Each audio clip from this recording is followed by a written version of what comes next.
one of the students said, oh, the first black guy on a 50-cent piece was Curtis Jackson, some sort of rapper. His nickname is 50 Cent.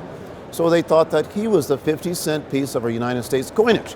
So I brought some Booker T's in and showed those students that in 1946, the first African-American commemorative coin was Booker T. Washington. They said, oh, it's stunning, looking beautiful. How can I get one?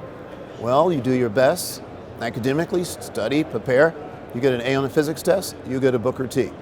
So the student worked with me side by side. He wanted a Booker T very well. Yes, got an A, got a Booker T. Spread the information around, was all over campus. See Dr. Ross, he's got Booker T's, but they forgot to tell them they have to be an academician and do their best stellar performance in the examination. So they all had after hours, after school study session. 8 of them got A's, 8 of them got Booker T's. They all worked hard, and now it's almost understood that Dr. Ross has given out coins for excellence. It's kind of like the Coins for A's programs. You get an A in the class, you can get a Booker T, maybe Eisenhower, Dwight David Eisenhower, or John Fitzgerald Kennedy. So coins and numismatics and education, there's a lot of tie-in, a lot of history. Euclid said many years ago, some of you guys know about Euclid, the iconic father of geometry.